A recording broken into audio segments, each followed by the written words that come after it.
flickering fluorescent light of the abandoned hospital ward hummed a discordant tune, a sound I'd come to associate with the gnawing dread that had become my constant companion.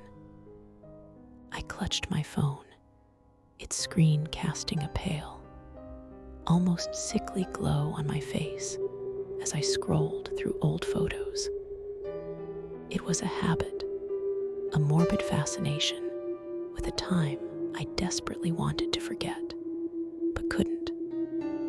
A time when the darkness had felt less like an emotion and more like a suffocating presence.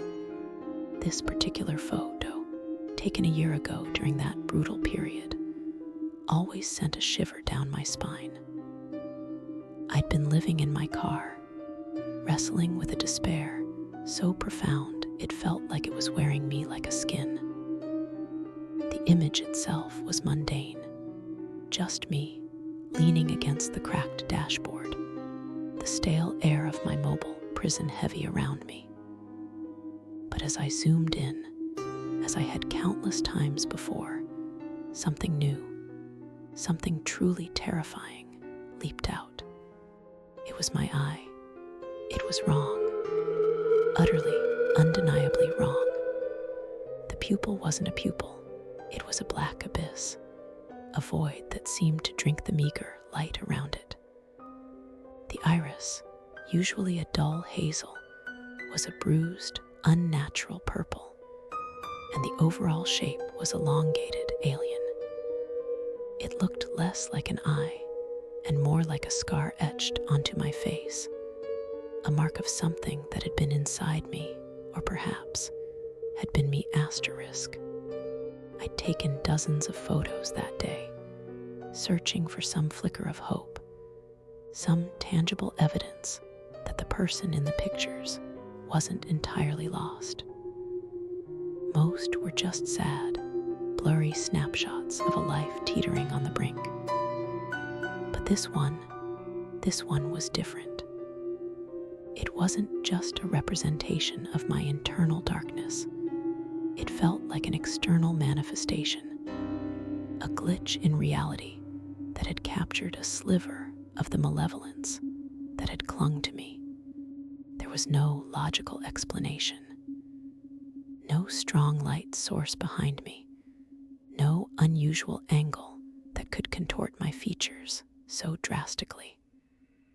It defied all rational thought, all the skepticism I'd painstakingly built as a shield against the world.